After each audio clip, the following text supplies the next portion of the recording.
Napakunot noo siya at bigla niyang iniikot ang swivel chair na inuupuan niya para humarap dito. Ano na naman ang kasalanan mo sa akin, Gio? Ginamit niya ang buong pangalan nito para maiparatang dito na seryoso ang tanong niya. Grabe ka naman, niyayala lang kitang kumain pero iniisip mo agad na may kasalanan na ako sa'yo. Nagtatampong sabi nito pero hindi siya nakonsensya, lalo na't hindi ito makatingin ng diretso sa kanya. It had been 3 years since she cried in front of him at Vernon's birthday party. Sa tagal ng pinagsamahan nila bilang magkaibigan, ay kabisado na nila ang ugali ng isa't isa, kaya hindi siya naniniwalang walang ibig sabihin ang biglang paglalambing nito sa kanya. Gio was a sweet and caring person, but somehow, she sensed something was not right or something bad was about to happen. Okay then, let me ask again. Ano ang gagawin mo na hindi ko ikakatuwa? Humalukip-kip siya at inihanda ang sarili sa sasabihin nito. Napakamot ito sa ulo at tila nahihiya kaya hindi ito makatingin sa kanya. Lumapit ito sa kanya at yumukod sa harap niya. Hindi ko kayo masusundo mamaya ni Lola. Kaarawan nito ng araw na iyon. May usapan sila na sabay-sabay silang pupunta sa hotel kung saan gaganapin ang party para dito. Ngunit mukhang may pagbabago sa plano nila. Bakit? Nakakunot noong tanong pa rin niya. May ipinapaisa kaso lang kasi si Dad sa opisina. Hindi ko lang sigurado kung gaano ako katagal doon. Kaya mas mabuti pa na mauna na kayo sa hotel mamaya. Gustuhin man niyang tumutol ay hindi na niya ginawa. Kapag trabaho na ang dahilan kung bakit nasisira ang mga plano nila, ay hindi talaga nila nagagawang kumontra. At ganun din ito sa kanya. She became a workaholic after her heart was somehow broken. Isang tawag lang ng boss niya sa kanya ay tumatakbo talaga siya. Kaya nauunawaan niya ang sitwasyon nito. Lalo na at pag-aari ng pamilya nito ang kumpanyang pinagtatrabahuhan nito. Not to mention, his boss was actually his father. Gio was being trained to be the next CEO of Gyre, a food company which aimed to be the next Nestle and which also produced healthy food products. It started producing several drinks until it managed to several snacks such as cereals, ice cream, chocolate, milk, and even infant food. Kaya tuwing may dala itong pagkain ay kinakabahan siya. Kung hindi iyon bagong produkto na gusto nitong ipatikim sa kanya, ay malamang na nag-iisip na naman ito ng bagong pag-eeksperimentuhan. Daig pa nila ang mga food critic kapag kumakain sila. Pamilyar na rin halos siya sa lahat ng produkto ng kumpanya ng mga ito dahil naging kliyente na nila ito. She was now a marketing executive at the Nerva Marketing Company and Gyre became one of her big clients. Hindi lang iyon, dahil naging kaibigan niya si Gio ng mga panahong iyon, kaya kinuha nito ang serbisyo ng kumpanya nila, kundi dahil sa sinabi nitong malaki ang tiwala nito sa kakayahan niya. And she was so thankful to him for trusting her. Isang malaking oportunidad ang ibinigay nito sa kanya. So, I'll just see you at the hotel? Tanong nito sa kanya. Napabuntong hininga na lang siya at pumayag sa gusto nito. Imbes na nagre-relax na lang siya kasi sila bilang paghahanda na rin sa party ay pareho pa silang abala sa kanya-kanyang trabaho. Madalas silang magkasama pero magkabarkada lang ang trato nila sa isa't isa. Ang hula niya, kaya rin ito na natiling nasa tabi niya palagi ay dahil nakokonsensya pa rin ito sa pag-iyak niya noon kahit na sinabi na niya rito na ayos na siya at baliwala na sa kanya mga nangyari. Vernon's birthday was really a memorable day for everyone. She thought each of them gained and lost someone. She gained a new friend but lost the man she loved, while Vernon on the other hand might be married by now. Naiiyak na lang siya kapag naaalala niya iyon. Hindi na niya alam kung ano na nangyari dito dahil hindi na rin siya nakabalita pa kay Het at maging sa mga kaibigan niya. Sa katunayan, matagal na niyang hindi nakikita at nakakausap ang mga ito. So many things had happened in a span of 3 years. Sinadya niya na hindi makipag-usap sa mga kaibigan niya dahil nahihiya rin siyang ipaalam sa mga ito ang nangyari. Thankfully, they didn't ask and eventually got busy with their own lives. The last thing she heard about them was two of her friends were already married. It really hurt a lot when she looked back on the particular moment when she heard about Vernon's engagement to Kirsten. But then maybe it was a good thing that it did happen so that she would wake up from a dream before it turned into a nightmare. Hindi talaga siya gusto nito. He didn't like her as a friend, not even as a colleague. Yun lang yun. And she wasn't bitter about it. Because just like what she said to him before, she appreciated his honesty. Sa simula lang masakit tanggapin ang nangyaring iyon sa kanya, pero pagkalipas ng ilang araw, pagkatapos ng insidenteng iyon, ay itinoon na niya ang pansin niya sa mas importanteng bagay tulad ng trabaho niya. And all her efforts paid off. She thought she might change her career sooner or later, but she realized if she really put her heart on something, she could really make things easier for her. Akala niya wala siyang hilig sa marketing. Iyon pala, training at experience lang ang kailangan niya para ma-appreciate niya ang trabaho niya. Nang magpaalam na si Gio sa kanya, ay inihatid niya ito palabas ng bahay nila. He turned to her before getting in his car. May sorpresa ako mamaya sa'yo. Napakunot na siya at medyo kinabahan. Ikakatuwa ko ba yan? He smiled playfully. Oo naman, basta malalaman mo yun mamaya. See you later. Dali-daling bumalik si Laika sa kinauupa niya katabi ang mga kasamahan niya sa opisina na imbitado rin ni Gio. Nagsisimula na ang party. Nagpapalakpakan ng mga tao dahil umakyat na si Gio sa entablado. Nagtitilian ng mga kasamahan niya at pabirong sinisigawan si Gio. Ang gwapo mo! Sana ako na lang naging girlfriend mo. Ang swerte-swerte mo, Laika. Tili naman ang katabi niya habang niyuyugyug siya. Alam na mga ito na sila ni Gio ang madalas na magkasama. Of course, some people were still unsure about the real score between them. Kaya lang naman sila nagchichismis ay dahil ginagawa siyang panggalang nito para makalapit ang ibang babaeng nagkakagusto rito na hindi nito gusto. Hindi niya alam kung paano nito naging kaibigan si Vernon. Kinukonsidera kasi nito ang damdamin ng ibang tao, samantalang derechahan naman kung makipag-usap si Vernon. Pero kahit mukha itong mas mabait kay Vernon, ay maloko rin ito.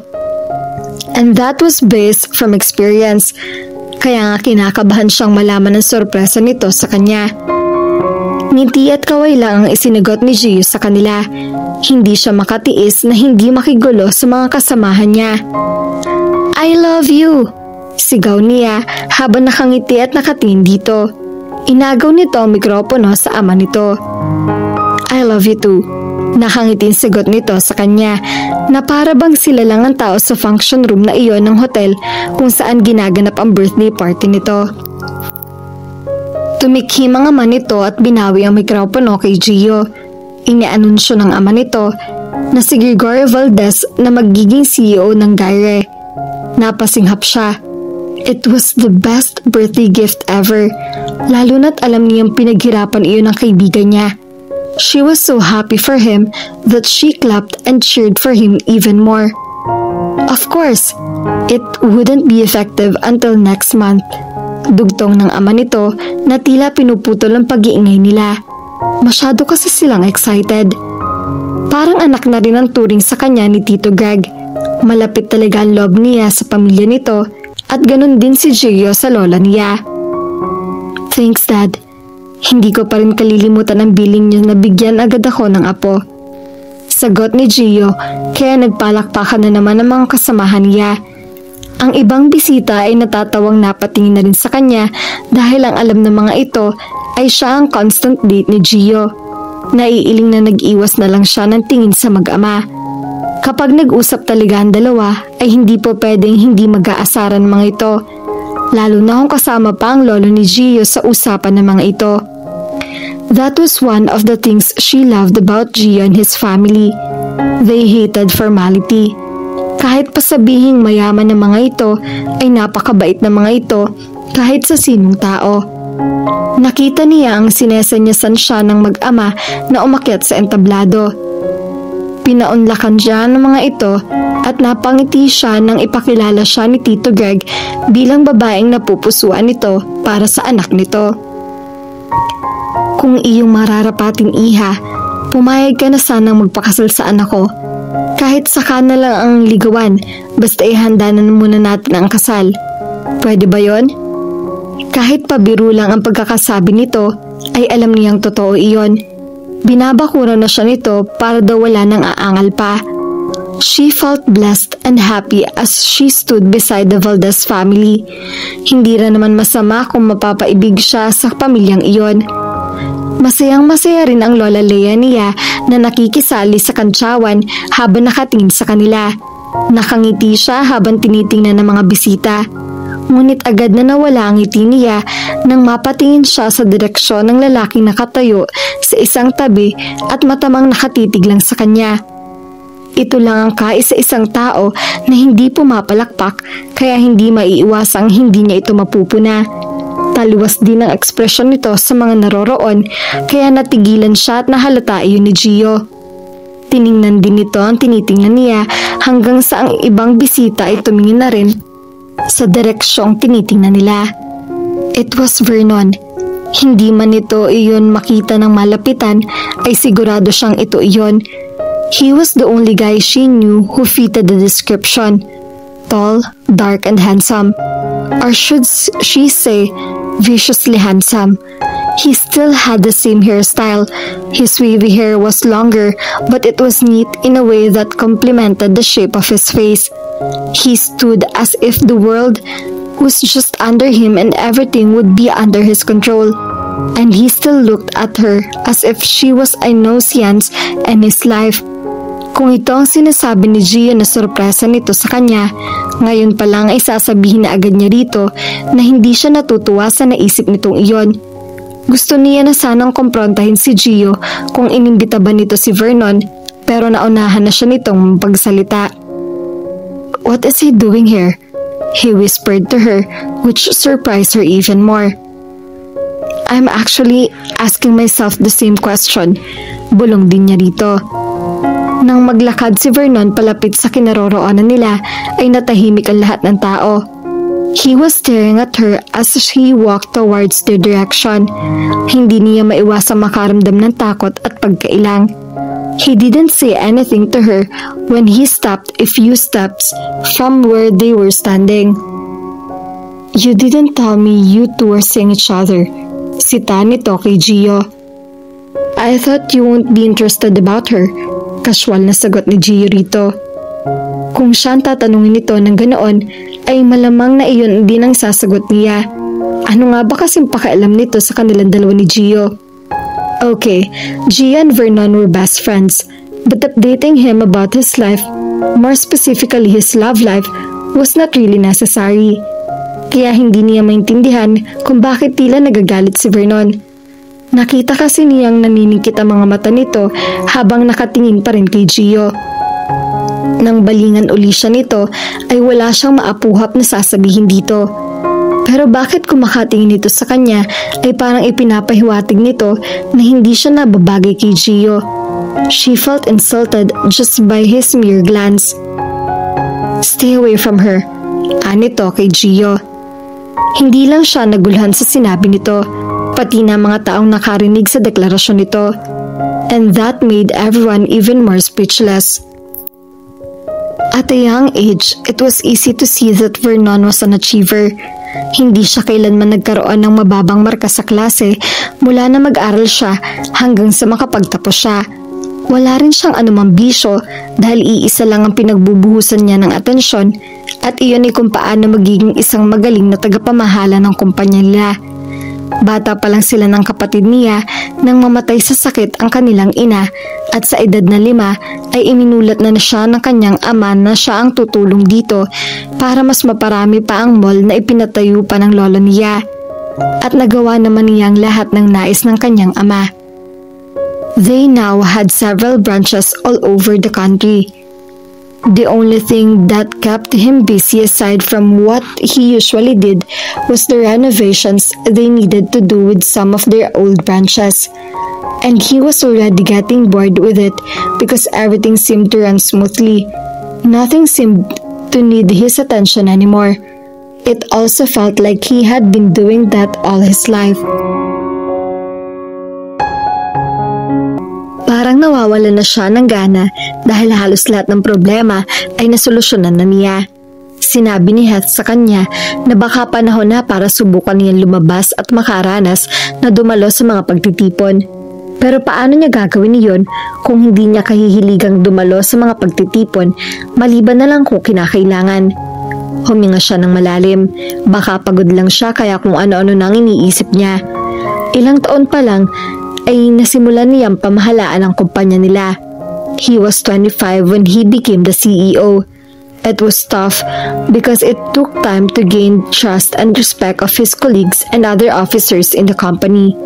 Oo nga at pagmamayari nila ang kumpanyang hahawakan niya, ngunit nais niyang igalang iyon at igalang siya ng mga tao hindi lang dahil kinakailangan. Noong umpisa ay marami din ang nagdududa kung kaya niyang hawakan ang responsibilidad na ibibigay ng ama niya sa kanya dahil nga bata pa siya pero pinatunayan niya sa lahat na kaya niya. Still, something didn't feel right. It might be absurd to say but was he bored. He was hoping for something interesting to happen in his life and he never thought an article in a newspaper would be the trick to make him jump off his seat. It was the section in which young professionals like him were featured. He didn't read the entire article because he already knew the person who was featured in that particular issue. It was his friend, Gio, whom he hadn't hung out with for a long time. Bihira na sila mag-usap nito. Alam kasi nilang pareho na may kanya-kanya na silang negosyo na inaasikaso. Pero ang ikinagulat niya ay ang pangalang nabasa niya nang tanungin ito tungkol sa babaeng madalas daw nito nakakasama. It was no other than Laika Mendez. Patakbong lumabas siya ng opisina niya. Pagdating niya sa parking lot ay agad niyang pinaharurot ang sasakyan niya papunta sa hotel kung saan gaganapin ang kaarawan nito.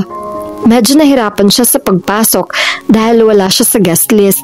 Mabuti na lang at nakasabay niya ang isang pinsan ni Gio na nagkataong walang kasamang date kaya ibinigay na lang nito sa kanya ang isang slot nito at isinama siya sa loob. I love you, sigaw ng tinig na pamilyar sa kanya. She was clapping so hard just to cheer the man on the stage. Naikuyom niya ang isang kamay niya. She did that to him too. He instantly recalled the day when he was proclaimed as the CEO of their company. His colleagues even laughed because of her gesture. Paanong hindi matutuwa mga iyon? Isang formal event iyon pagkatapos ay bigla nitong isinigaw ang pangalan niya ng pagkalakas-lakas na parang basketball tournament lang ang pinapanood nito. Naiinis siya noon sa ginawa nitong iyon kaya tiningnan niya ito ng masama. Pero walang epekto iyon dito dahil nginitaan lang siya nito at kumaway-kaway pa na para bang ipinapakita nitong wala itong takot sa kanya. Then he saw Lai and Gio standing beside each other on stage. Narinig din niya kung anong inanunsyo ng ama ng kaibigan niya kaya lalo tuloy siyang naasar. He thought then that they were like two opposite poles. Kahit kailan, hindi magtutugma mga pananaw nila sa buhay.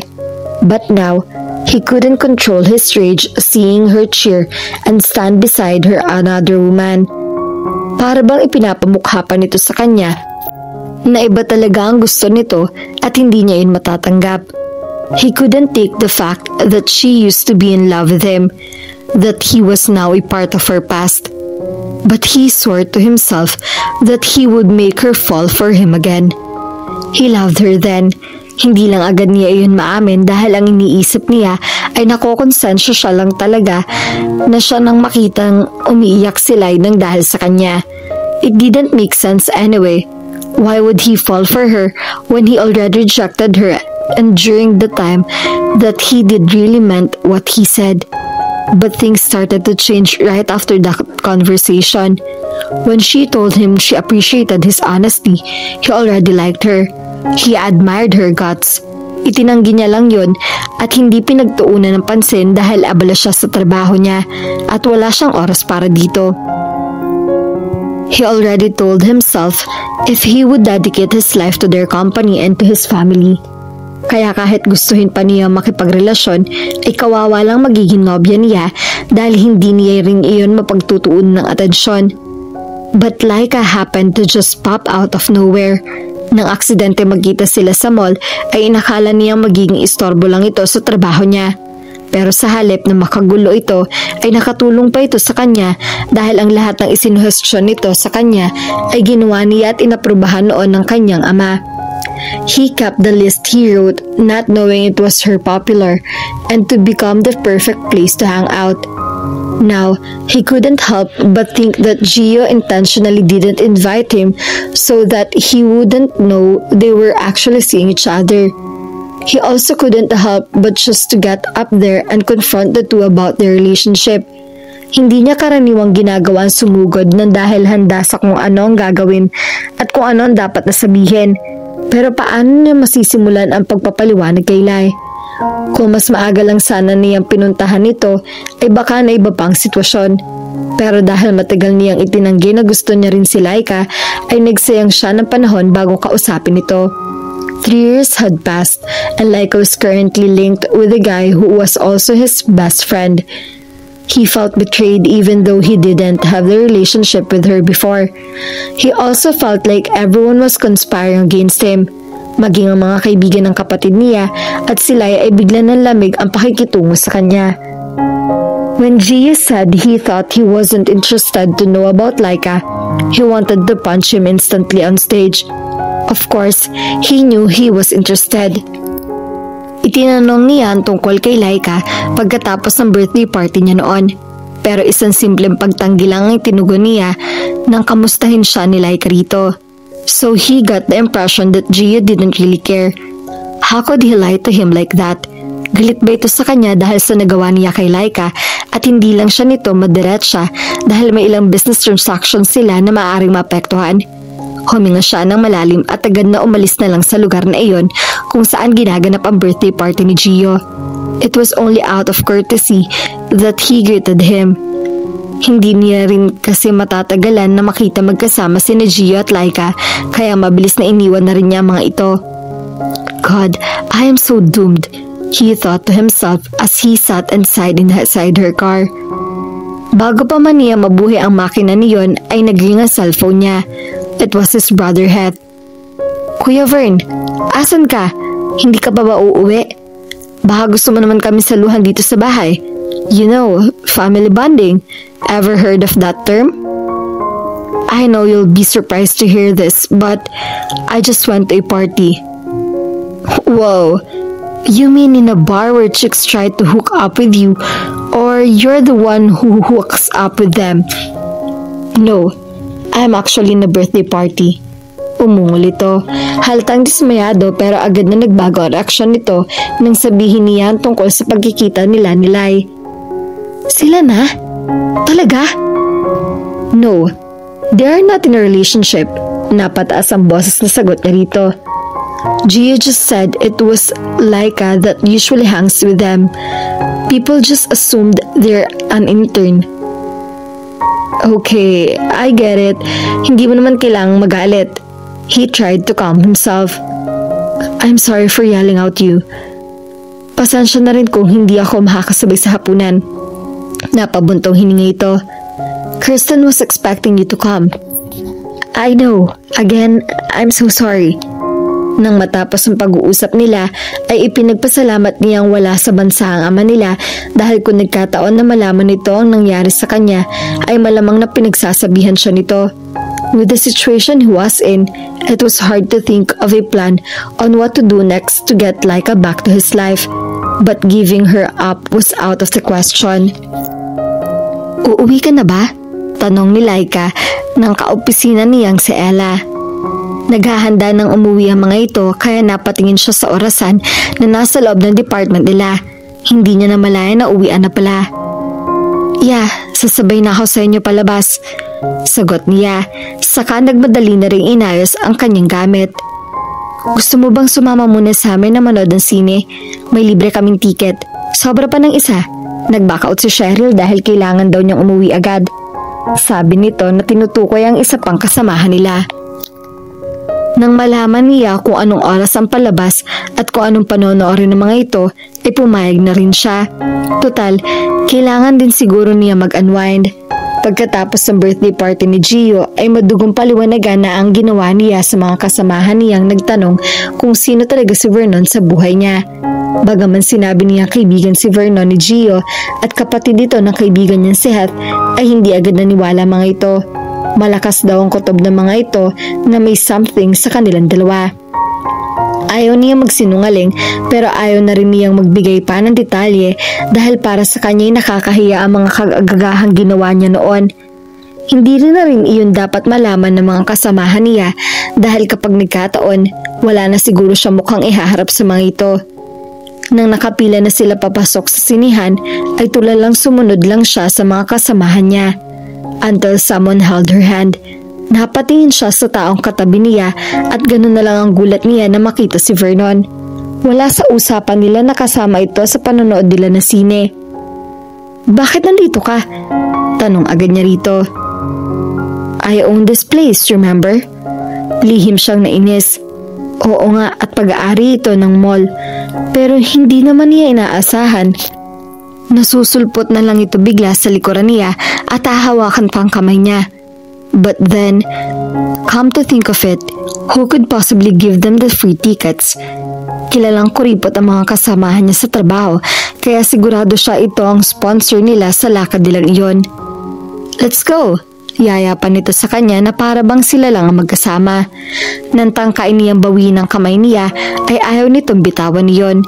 Hihingi na sana siya ng saklolo sa mga kasamahan niya, ngunit pagtingin niya sa mga ito, ay nakita niyang nangingiti lang ang mga ito at nag-iiwas sa mga ito ng tingin sa kanya nang mapuna ng mga ito na nakatitig din siya sa mga ito.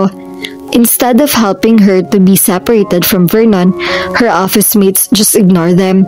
It did not take a genius to know what was going on. Pinagkaisahan talaga siya ng mga ito. Bakit ba hindi niya naisip na kuripot nga pala mga ito at ang tiket na hawak nila ay posibleng galing kay Vernon? Masyado siyang naging kampante dahil ang akala niya pagkatapos niya sagutin ng mga katanungan ng mga ito ay tatantanan na siya ng mga to. Hindi pa pala. Hindi nga sila nito inaasar pero hinahayaan naman sila nito na mapalayo sa grupo. Inis na inis tuloy siya at hindi niya magawang makapagreklamo dahil ayaw niyang gumawa ng gulo. Now, she needed to bear the entire duration of the movie with the presence of this man. Wala naman talaga siyang sama ng loob dito.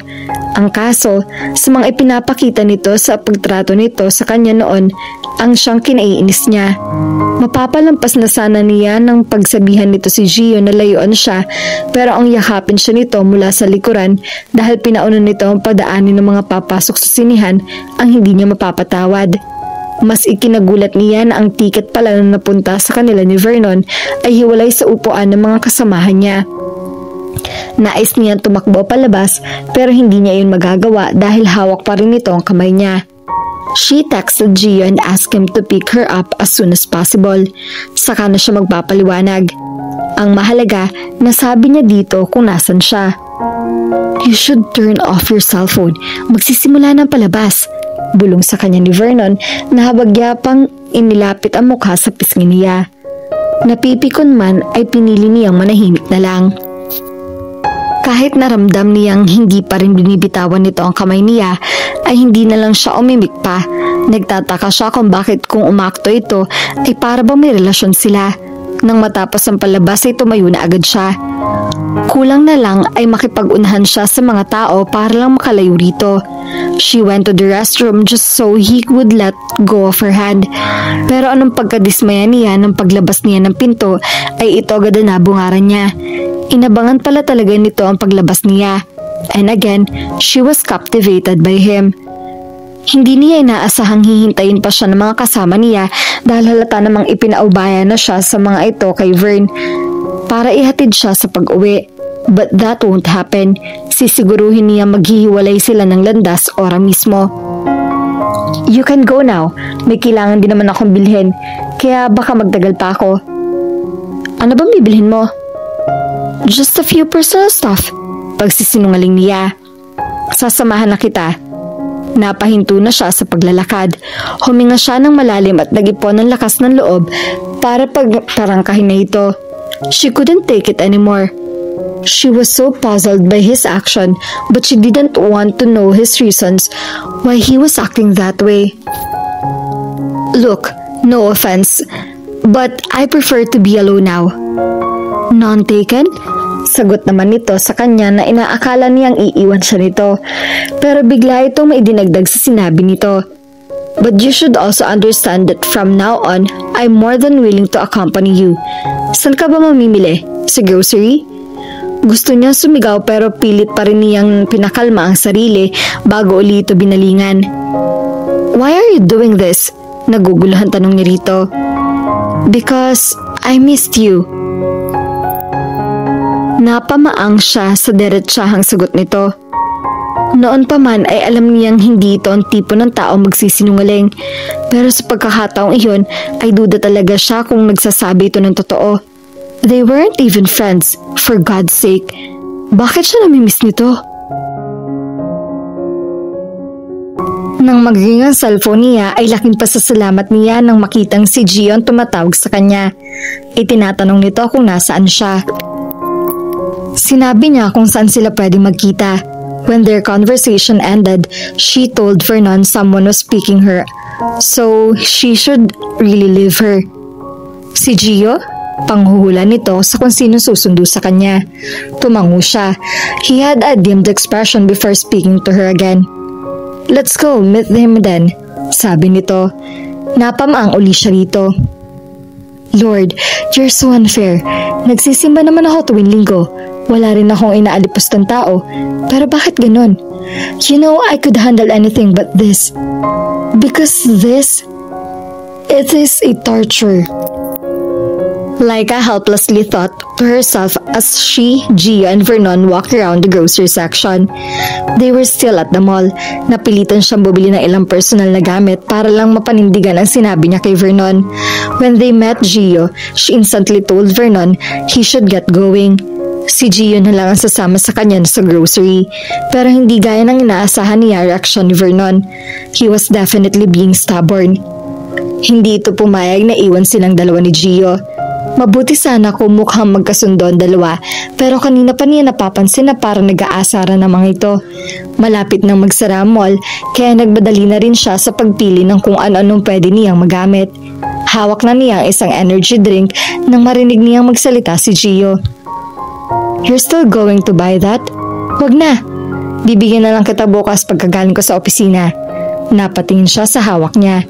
Dahil wala talaga siyang partikular na bibilhin, ay hindi agad niya napunan na isa palang produkto ng Gaire ang nakuha niya. Why don't you let her buy it? Malay mo gusto niya yung inumin ngayon. Kontra naman ni Vernon. No, she won't. She drinks milk during the night. And how did you know that? I advise her to do so. Hirap makatulog yang silay ka sa gabi. Oh, so you're also your nutritionist? Sarkastikong tanong ni Vernon. Halatang napipiko na ito. No, but I love taking care of her. Nahangising tugon naman ni Gio. Gusto niyang pag-umpugin ang ulo ng mga ito. Sa totoo lang, hindi talaga siya masyadong inaalagaan ni Gio. Naisuggest lang nito sa kanya ang gatas na iniinom niya dahil isa iyon sa produktong ipinatikim nito sa kanya. You really should be ashamed of yourself. Why should I? Because you keep getting something that isn't yours in the first place. Napadiretso ng tayo ang mga ito. Somehow, she was lost in their conversation. I asked for your permission, Vern, and you didn't stop me from getting your ticket. What ticket?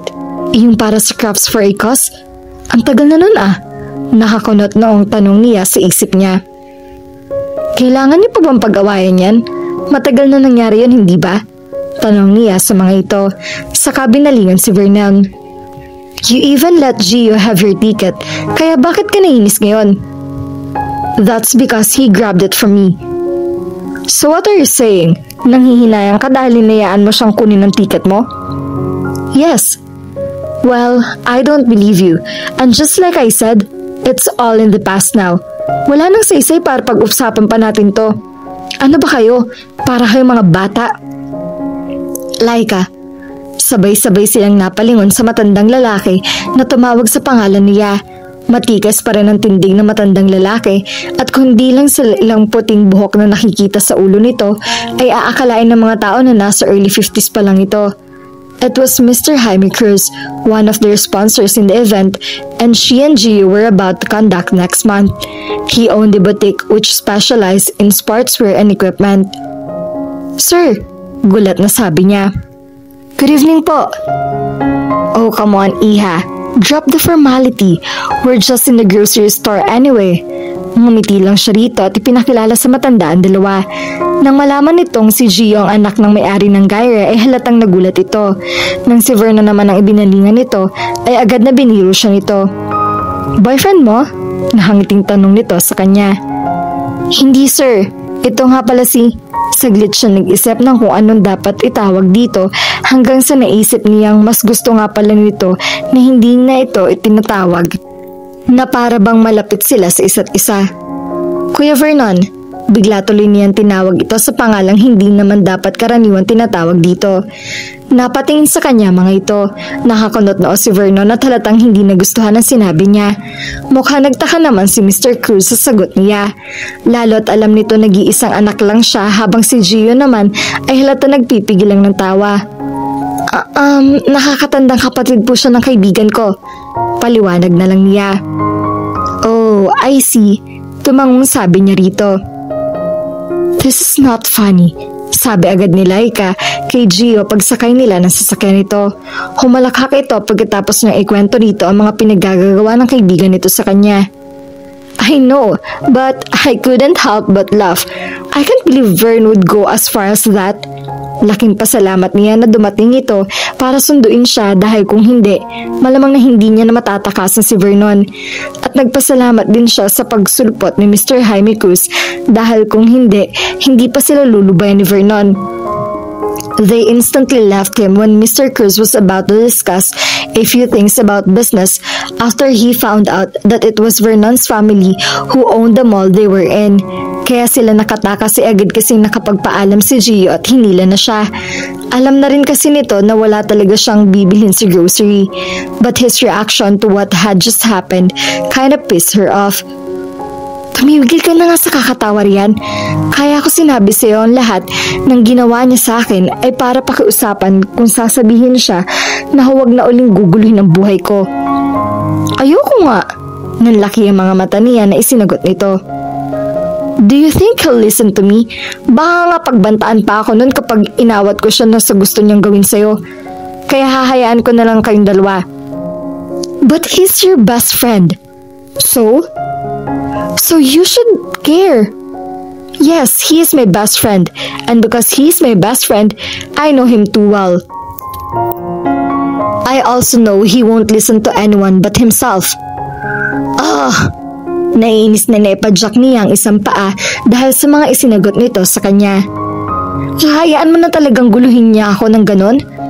Bumuntong hininga ito. Laika, hindi ka niya ginugulo. That was his crazy way of courting you. Hindi ba't yun naman ang gusto mo? Noon yun, hindi na ngayon. Oh, ano ka ba? Magseryoso ka nga. Seryoso naman ako Sabi nito na hindi nga nakangiti pero halata namang hindi seryoso. Huminga siya ng malalim at muli kinalma ang kanyang sarili. Mukhang wala na siyang gagawin sa araw na iyon, maging sa mga susunod pang araw kundi ang habaan ng pasensya niya. You know he's probably married to someone. Remember Kirsten? Sa tingin mo ba hindi natuloy ang kasal nila? Malay mo naman nagkaproblema lang yung mag-asawa at ako lang nagkataong gustong pagkatuwaan ng kaibigan mo kaya akong kinukulit niya ngayon. Anya rito. Malay mo rin naman talagang gusto ka na niya ngayon kaya kahit iwasan mo pa siya palagi ay hahabulin at kukulitin ka pa rin niya. Which by the way you did it to him before. Pangungontra nito. So it is also possible that he is just out of revenge, right? Hindi pa patlong tunog niya.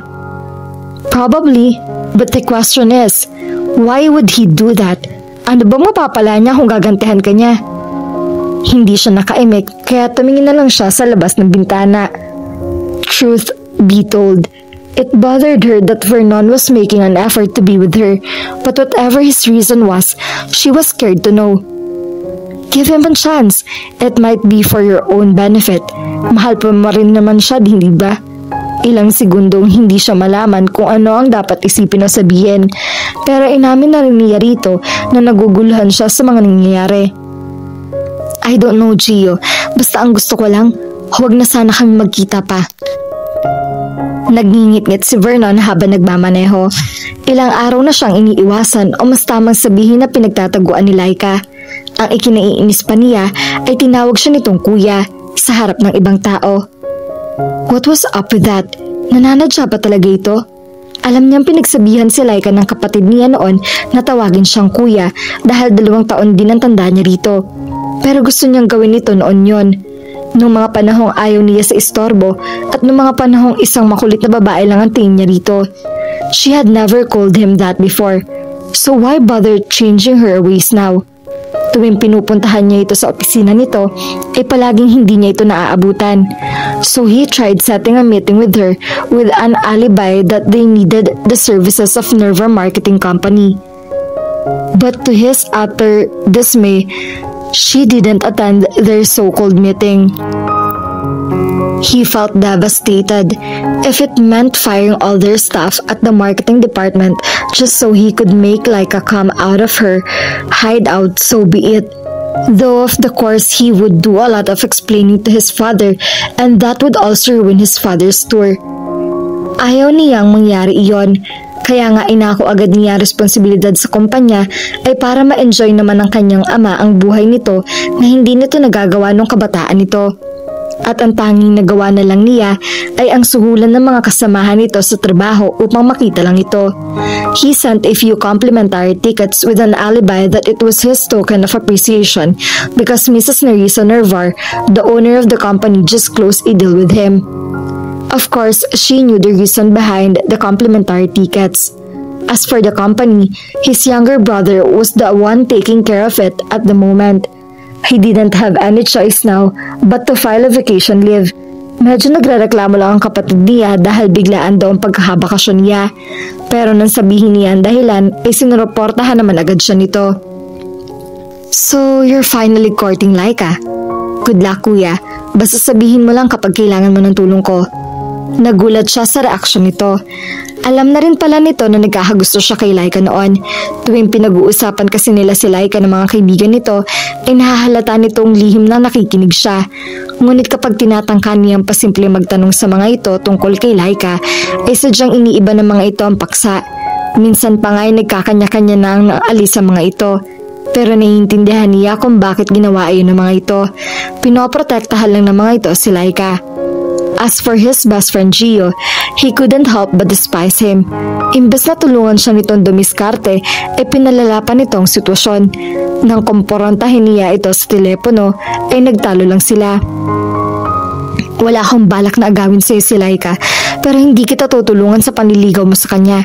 Dapat nga, magpasalamat ka pa sa akin dahil inalagaan ko siya habang hindi kayo nagkikita. But I'm your friend. Yes, but you made a girl cry and you know how much I hate that. Besides, I'm more interested to see you beg for her to come back than to give my support. Inamin naman nito na wala itong gusto kay Laika at pikon na pikon rin siya.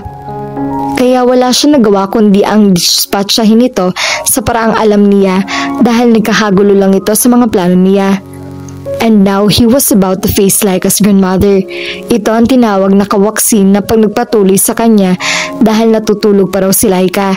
Alam niyang posibleng may sama rin nito ng loob sa kanya. He even made a mental note before never to return to Memento. But every time he was at their mall, he would find himself there. Pero yun ang unang pagkakataon na haharapin niya ito muli pagkalipas ng 3 taon. Pakiramdam niya ay daig pa niyang dadaan sa butas ng karayom bago makarating ang nais niyang puntahan nang salubungin siya nito sa sala. He had no other choice but to visit Laika at their house in the morning because that was the place where he could find her other than in their office. Inaasahan na rin niya na iiwasan siya nito, lalo na't sinabi na nito yun sa kanya. He should have known that things might change between them. Sana'y hindi siya nervyusin kapag kaharap niya na si Lola Leia.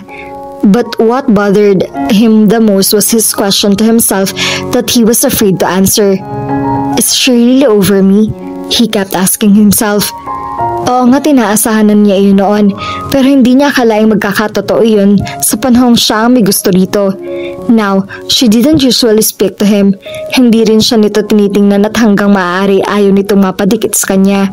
Kung hindi niya hinawakan ang kamay nito nang manood sila ng sine, ay malamang na tinakbuhan na siya nito. But Gio came, and as soon as he was distracted, the two seemed to elope, which made his blood boil every time he remembered the scene. Wala lang siya magawa dahil kailangan niyang asikasuhin si Mr. Cruz. Nang makita niyang pababa na ng hagdan si Lola Leia, ay tumayo agad siya. Anong kailangan mo? Direktang tanong nito sa kanya. He could sense she disliked his presence from the way she stared at him. Gusto ko po sanang makita si Laika. Magalang na sagot niya. If he could just be honest with her, he wanted to say he actually wanted to do more than just to see her. He longed to be with her. Pero hindi niya iyon pwedeng sabihin sa matanda.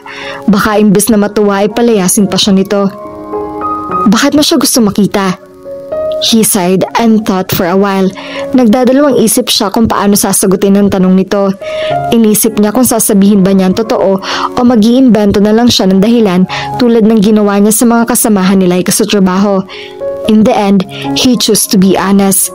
Besides, the old woman seemed smart enough to be fooled by any lame excuses. I would actually like to ask her something, ma'am. Tumaas ang dalawang kiling nito na para bang sinasabing magpatuloy siya sa pagsasalita dahil hindi nito maintindihan ang nais niyang sabihin. This is harder than I thought, he confessed to himself. But he already made a decision and there was no way he could change his mind. Even if it meant begging Lola Leia or Laika herself just to gain another chance to be with her, he would do it. If you're going to apologize to my granddaughter, don't you think it's a little too late for that? Tanong nito sa kanya nang hindi agad siya tumugon. She was trying to guess why he was there and it made it a little easier for him to confess since it seemed she knew what happened to him and Laika before and after his birthday party. Yes, I know that, Mom, but this isn't about me asking for her forgiveness. I also want to ask for your granddaughter's hand. Tinaasan siya nito ng isang kilay. Do you think that's even possible? Laika doesn't even want to see you. Kaya nga nandito ka ngayon, hindi ba? This is the only place you know where to find her. Now, I don't hate you or anything close to that emotion. I just don't want her to take any more disappointment. Do you understand what I'm saying? Yes, ma'am. But if you'll just give me a chance, Umangat ang isang kilay nito na ang ibig sabihin ay pinapatigil na siya sa pagsasalita. I don't think you didn't get what I just said. Sabi nito na ikinalungkot niya. Hanggang sa bigla na lang itong humalakhak na para bang tuwang-tuwa pa sa kanya. Okay, maybe that was the privilege of the people who knew what was going on between him and Laika. But he wished people who knew what he was going through would just laugh behind his back. Bakit natataranta ka agad? Tanong pa ni Lola Leia sa kanya. Hindi ko naman sinabing pinagbabawalan kita na makita ang apo ko. Ang sabi ko lang, ayoko na siyang ma-disappoint. She tends to be sad when that happens, and when it comes to you, she did had a lot of disappointments. So, you're allowing me to see her? Tumango ito habang nakangiti pa rin sa kanya. Pinasunod siya nito hanggang sa mapatapat sila sa isang pinto. Ang hula niya ay kwarto iyon ni Laika. But I'm warning you, My granddaughter won't easily forgive you. Hindi ko rin alam kung mahal ka pa niya. But that is for you to find out. Just don't tell her I let you inside her room. I was about to go with my shop anyway. Nito, saka kinindatan pa siya bago tuluyang umalis. He felt so excited and happy as he entered Laika's room. And there he found her sleeping on her bed. He couldn't help but lay beside her and watch her sleeping face. It was the best moment he ever had with her. He even wished it could happen every day. When he looked at the part of her face that he wanted to taste, he couldn't help but wonder if his friend Gio or any other man had taken the chance of kissing her. Nakakainis man para sa kanya kung sakaling nahagkan na ito ng ibang lalaki, ay agad na pinakalma niya ang kanyang sarili. Muli ay tinitigan niya si Laika. He was about to touch her face when he thought of something better to do to wake her. He leaned forward and slowly he aimed at her lips. Pero bigla itong tumagilid. Bago pa man niya ito magawang halikan, ay nakatalikod na ito sa kanya. Damn it. I hate this feeling you're making me feel, Laika. You seem so close. Too close, actually, and yet so far. He irritatingly thought to himself. I hate you, Lola Lea. Ba't kailangan mo pong papasukin sa kwarto ko ang lalaking to? Naghihimutok na sabi ni Laika sa isip niya. Nagpanggap siyang tulog habang katabi si Vernon sa kama niya. Bago pa man pumasok ang dalawa kanina, ay naulinigan na niya ang pag-uusap ng mga ito. Napilitan siyang pumikit uli nang bumukas ang pinto sa kwarto niya. She wasn't ready to face him yet. Nang maramdaman niya ang hininga nito sa mukha niya, ay tumagilid siya ng higa. Bago pa man nito magawa ang masamang balak nito sa kanya. It was tough doing that, especially since he hugged her while still lying behind her. So she instantly opened her eyes and looked at him. What are you doing here? Bahagya na lang ang gulat sa tinig niya nang lingunin niya ito. Inalis niya ang braso nitong nakayakap sa kanya. Dumadalaw. Nag-aalang ang sagot nito habang nakatitig sa kanya. Wala akong sakit, kaya bakit mo ako dinadalaw? You don't have to be sick just so I can see you. But in your case, then I'll have a reason to take care of you. Napilitan na siyang bumangon para paalisin ito. Please, leave. Ayoko. Oh, come on. Mangyak-ngyak na sabi niya rito. Stop torturing me. Alam mo, pinagsisisihin ko na yung mga araw na kinukulit-kulit kita at iniistorbo kita sa trabaho mo. So please, whatever it is that I did to you, forget it already. O gusto mo bang humingi muna ako ng tawad bago mo ako lubayan? I can do that. Walang problema sa akin yon. It was obvious now that he was up for revenge. Lahat kasi ng ginawa niya noon ay ginagawa na nito ngayon. Mas malala nga lang ito dahil nakuha pa niyang papasukin siya sa kwarto habang natutulog. And she was sure he did to try to kiss her, which made her more panicky. Nang bumangon nito para lapitan siya, ay automatikong napigil niya ang kanyang paghinga. He was standing so close to her, and looking at him was the only thing she could do. You call this torture? Tanong nito sa kanya habang nakatitig din sa mga mata niya. You think I am just trying to get back at you for everything you did to me before? I'll tell you what. Torture is for me then.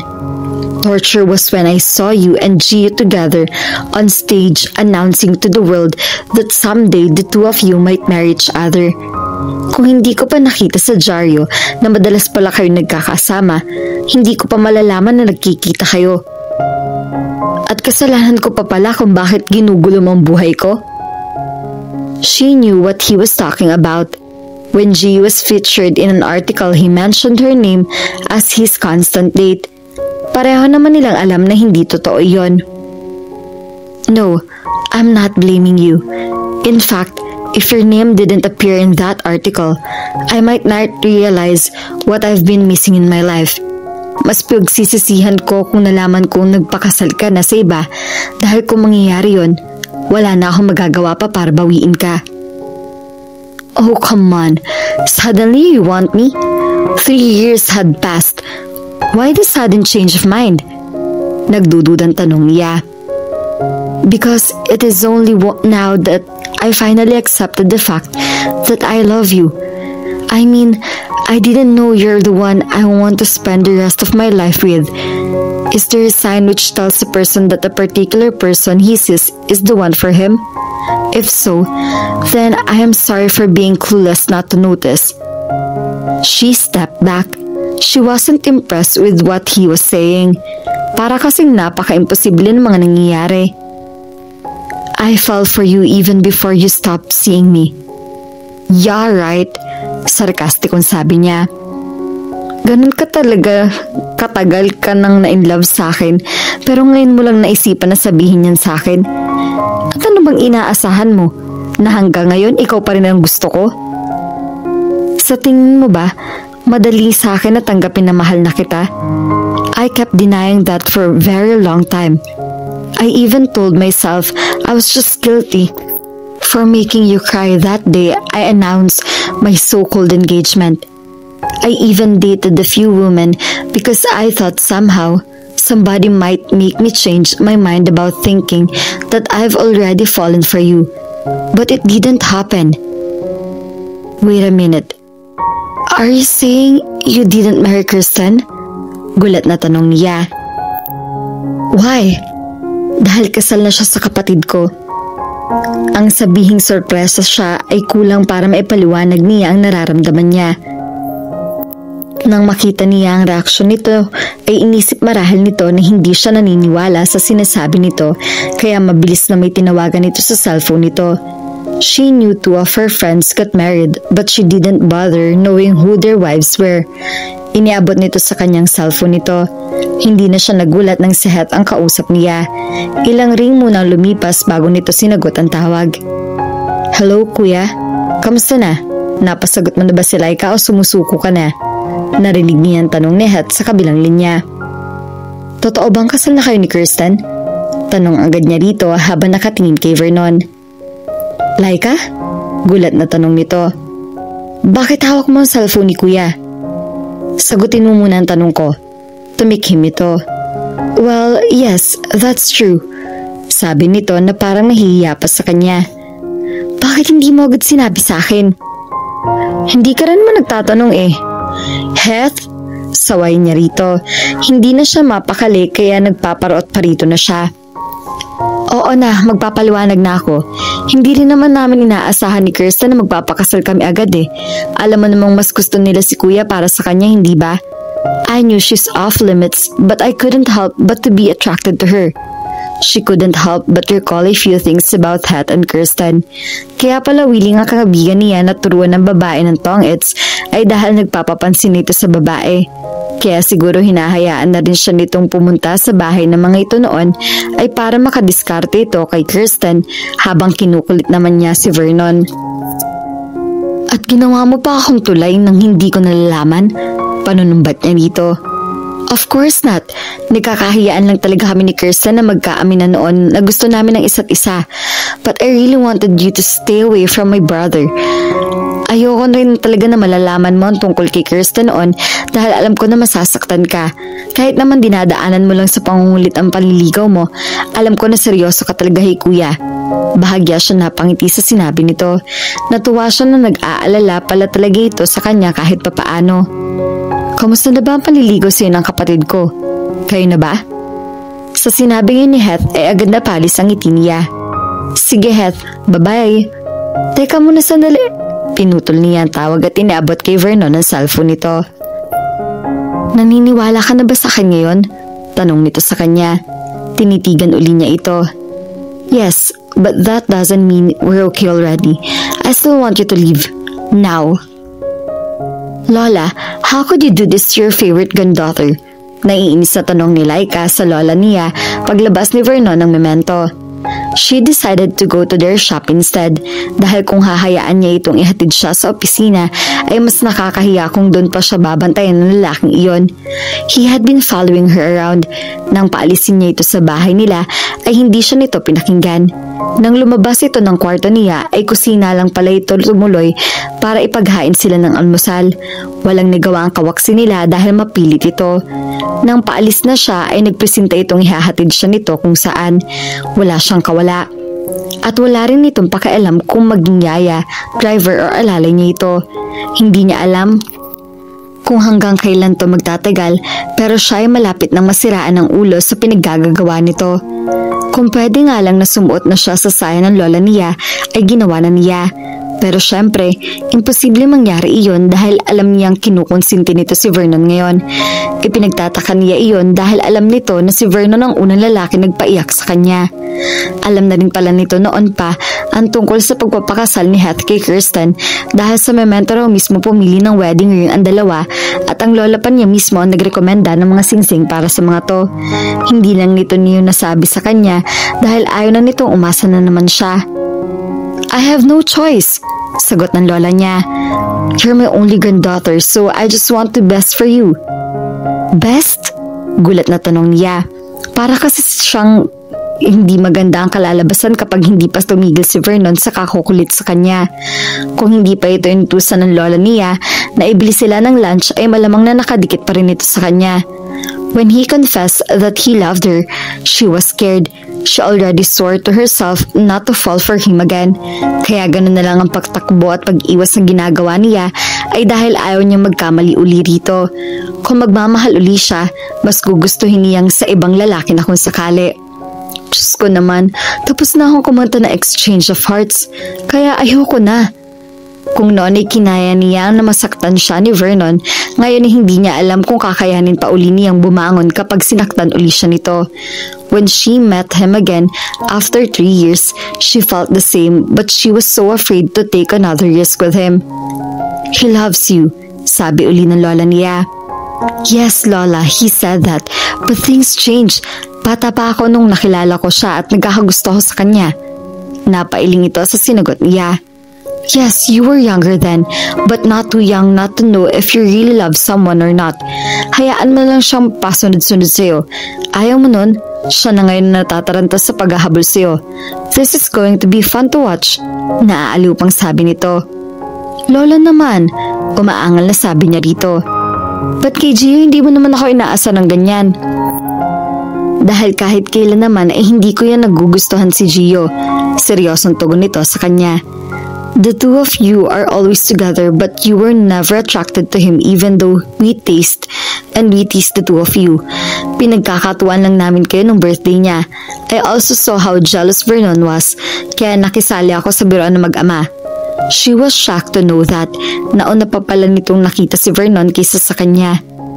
But we are compatible, don't you think? Pangungulit pa niya rito. Maybe Jay is the right guy for me. I don't think so. Nagulat siya nang malingunan niya si Vernon na nakatayo na pala sa likuran niya. Hawak nito ang 2 plastic na may lamang mga pagkain at inumin nila. Iniabot nito iyon sa staff nila at hinayaang iyon na maghanda ng tanghalian nila pagkatapos ay muli siyang binalingan nito. He looked at her as if he was hurt and insulted at the same time by what she just said. Still, you have no right to bribe him with the seminar you know he needed just so you could and dismiss him. Saglit na nagulat ito. Nalaman niya iyon nang tawagan niya si Gio at nalaman niyang nasa Cebu ito para umattend ng seminar. Several well-known speakers from different food industries would be attending that seminar. Si Gio, she could help but attend it. He'll benefit from the seminar. Besides, I didn't force him to go. Sabi pa nito sa kanya na para bang ginawan pa nito ng pabor si Gio. Kung sa bagay, medyo totoo iyon. Pero hindi lang naman si Gio ang nakinabang sa ginawa nito. Pero hindi nga. Pero dahil alam mong hindi niya papalampasin ang oportunidad na yon, kaya ipinalista mo ang pangalan niya nang hindi niya nalalaman. Sarkastikong sagot niya rito. I really wanted to curse you, Vern. That was so unfair for because now all the people she could ask for help were all in his side. She was told not to be like a moth to a flame because she would just bet and get burned eventually. She didn't pay attention to the cliché advice before, and now that she followed that advice, all her beliefs were again starting to switch. Kung kailan mas gusto niya ang tahimik na buhay at pumili ng isang lalaking maaaring mas makakabuti sa kanya, saka naman nangyaring lahat ng yun sa kanya. She already learned to accept things as they were. Kung hindi ito na-engage sa iba, malamang pinikot niya ito o posibleng naging dalagang ina siya kung sakali. Kaya ipinagpasalamat na rin niya na nagkalayo sila. Marami siyang natutuhan sa nakaraan nilang iyon. Hiding honest opinion was one of them. Hindi niya alam at hindi niya lang maintindihan kung bakit kailangan gumawa pa ito ng mga bagay na magpapabago ng isip niya kung kailan naging desidido na siyang kalimutan ito. Are you going to follow me around like a dog? You know, just like what you used to call me and just like what I did? Lakas loob na tanong niya rito. Aksidenteng nalaman niya noon kay Gio na tinatawag pala siya nitong aso kapag kinekwento nito kay Gio ang mga kagagahang ginagawa niya noon. Gio clarified to her that Vernon didn't really mean to insult her, but she was insulted, hanggang sa naisip niya na wala na nga siyang karapatang magalit dahil iyon talaga ang totoo. Nakita niya may pag-aalangan sa mukha ni Vernon nang kausapin uli siya nito. Hindi nito magaw makatingin sa kanya dahil ipinakita na talaga niya rito na hindi siya natutuwa sa sitwasyon nila. She was forcing herself to hate him. She tried to remember the pain he caused her but not seemed to elevate as for that moment. I'm sorry about that, sabi nito sa kanya. No, you're not. You're just being honest and it's fine actually. Totoo naman yun. Hindi rin kita masisisi kung yun ang naging tingin mo sa akin. Casual na sabi na lang niya. Magtatangka pa sana ito magpaliwanag pero niyaya niya itong kumain. He seemed clueless as she was on what to say next. Naisip tuloy niya na pareho lang silang matigas ang ulo and she couldn't go on like that for a long time. One of them must do the necessary move to end this madness. Kasasara lang ni Laika sa maletang nakapatong sa kama niya nang pumasok si Vernon sa kwarto niya. Ilang araw na ito nakikituloy sa bahay nila ng lola niya at ilang araw na nito inaagawan ng trabaho ang kawaksi nila. She was used it already. Hindi na niya ito kinokontra pa. Total, aalis naman siya. Good morning, nakangiting bati nito sa kanya pero agad na nawala ang ngiti nito nang makita ang ginagawa niya. Where the hell do you think you're going? Hindi niya ito sinagot, bagkus ibinitbit niya ang maleta para mailagay iyon sa gilid ng kama. Inagaw nito yun sa kanya. I'm asking you a question. Saan mo balak pumunta? Alam ba ito ni Lola? Ibalik mo yan. Nagtitimpi sabi niya rito. Saglit ito nagdalawang isip ngunit agad ding matigas ang ulo sa kanya. Ayoko. I'm still living whether you give it back or not, deklara niya. Napilitan nitong ilapag ang maleta niya pagkatapos agad na nilipatan siya nito. Don't leave me, pakiusap nito sa kanya. That was unexpected because she never thought it would affect him that much. I know I didn't have the right to ask everything from you, but please, don't leave me. Vern, I hate to do this. Damn it, ba't ba ayaw mong maniwalang mahal kita? Naaaburidong tanong nito, saka inihilamos ang kamay sa mukha nito. Hindi ito mapakali habang nakatayo pa rin sa harap niya. It seemed he had already lost his patience. He didn't look mad, he looked desperate. I won't demand that you talk to me whenever I'm around or that you believe everything I'm telling you right now. Just please, don't do this to me, Laika. Don't walk away from me because I won't bear it. I know because I've been through this before. The only difference then was that I was able to fool myself that I didn't love you. I also didn't care if you kept pushing me away just as long as we're together and as long as I know you're with me and not with another man. That's fine.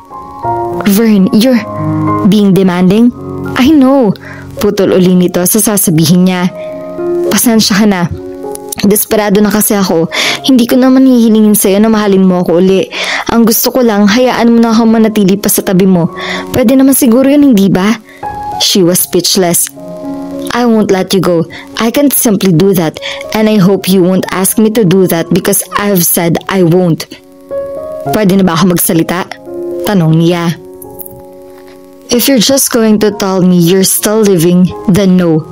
Fine, sabi niya, sabay marcha papunta sa pinto.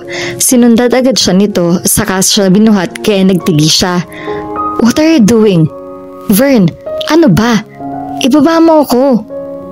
Sinusunod naman siya nito at ibinaba siya nito sa kama, pero ang problema, pumwesto ito sa ibabaw niya kaya hindi siya makabangon.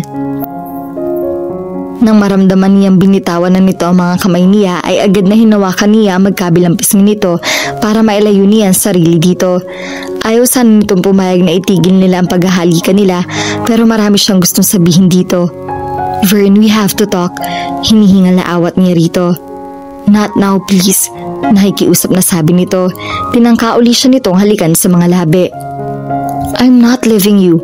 Sabi na lang niya para makuha ang atensyon nito. What? Nagugulahan tanong nito habang nakatingin sa mga mata niya. I'm not leaving you because I hate you. I just need to go to Boracay and meet Gio because... Dahil mas gusto mo siya kaysa sa akin? Dugtong nito sa sasabihin niya. Mabilis na dumilim ang ekspresyon ng mukha nito. Pwede bang hayaan mo na muna ako magsalita? Naiiritang sabi niya rito. Kanina pa kasi siya nitong hindi pinapatapos sa mga gusto niya sabihin. Paano mo malalamang mahal pa rin kita kung hindi mo ko patatapusin sa pagsasalita? Nagulat ito sa sinabi niya kaya napilitan nitong pakinggan siya. I'm going to meet Gio because of our sports event. Nakilala mo naman si Mr. Cruz, hindi ba? Isa siya sa mga sponsors namin na gaganaping tournament sa Boracay. Of course, Gary will be promoting their energy drink and since they are my client, I'm obliged to be there. Iyon lang talagang dahilan? Oo. Ba't hindi mo agad sinabi sa akin? Kanina ko pa kayang gustong sabihin pero ikaw tong ayaw makinig. Because I really thought you're going to leave me. She sighed. How could she stay mad at this man when he talked to her like that? I give up, deklara niya. What do you mean by that? Kunutan noon tanong nito. Ano sa tingin mo? Please, don't make me guess. Dahil kung ako ang tatanungin mo, gusto kong isipin na mahal mo na uli ako at hindi na tayo maghihiwalay uli dahil hindi na natin kayang mabuhay nang wala ang isa't isa. Good guess, nahangiting sabi niya dito. Are you kidding me? Nanlalaki ang mga matang tanong nito sa kanya. Not that I don't like that idea, but if you're just playing with me or you intend to get back at what I did for you the last couple of weeks, I wouldn't like it. Maawa ka naman sa akin, Laika. I never really like to take another risk with you, Vern. I thought it would be so stupid for me to be hurt twice by the same guy.